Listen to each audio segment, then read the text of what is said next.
Hey there, this is Debbie Wright with Charles Ruttenberg Realty, serving all of Tampa Bay, including St. Pete to Clearwater. And I'm here to talk to you today about the Tampa Bay real estate market 2019. So follow me.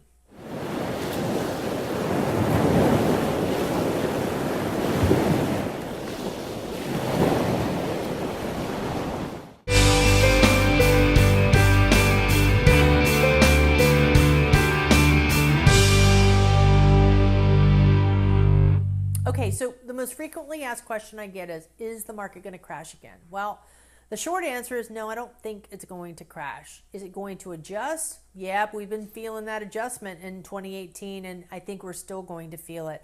And so what I like to do is just historically kind of summarize where we've been, and that will help us figure out where we're going.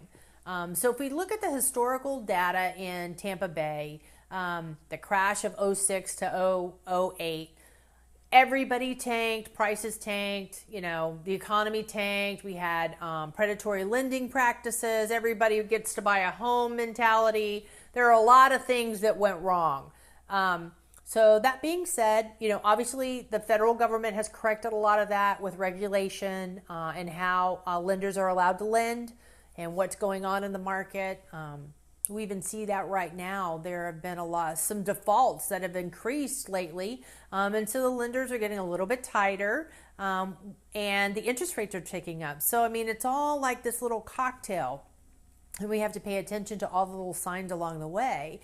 But for a general rule, we waded through so much inventory of the crash. We are at an equity point where we should be based on where we left off. If you look at '06 to now, we're right where we should have been had we just kept on that steady 2 to 3% rise. So we're cooling off. We're balancing out now. We don't have that extreme seller's market we had over the past 3 to 5 years. And I was involved in that too with my home. I was in a bidding war, just like everybody else, over bidding for properties and stuff. So a lot of that we haven't seen in the last year. We have seen the multiple offer situation, but not like it was, not that feverish, there's no inventory feel. And we are low in inventory. It's not where it should be or where we'd like it to be. But for the most part, we're seeing a lot of those investors, hopefully as leases come up, they'll start shedding some of their properties. I've noticed that recently, a lot of the properties coming on the market are just investors kind of tired of the renting game and like to liquidate some of their properties, and they're getting handsomely rewarded with lots of good equity because they've held on to them for over 10 years. And that leads me to my point. The general rule of thumb is the real estate market is a 7 to 10 year flow.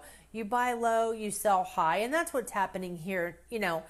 Obviously the variable of the crash is in there, but for the most part, if you remove that, it's still the same. That's typically how it goes. So we are scheduled for a cooling down, more of a balanced market, and more of a buyer's market coming up.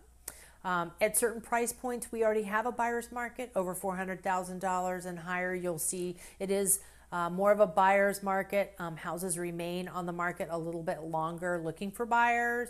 And then under that price point, we see it as more of a seller's market because the inventory is a lot lower, especially 200 and under, 250 and under. And it does depend on the area. Of course, these are general summary statements, but you'll notice that if you're trying to look for a house or looking to sell your property. So part of what we need to look forward to in the future here is that interest rates are going to tick up. That means buyers will buy less home. If they were looking for a $250,000 home last year and they couldn't find it, took a break over the holidays and are looking to resume, they may be looking at a little bit lower priced properties now because the interest rates are ticking up. And they're predicted to go into the high fives by the end of 2019. And that may mean in the sixes next year. So that's important now. So sellers may want to get their properties ready and get them on the market. And buyers need to ship and shape up their credit and income and debt portfolios so that they can present themselves to their lenders and get great financing terms, maybe buy their rate down a little bit.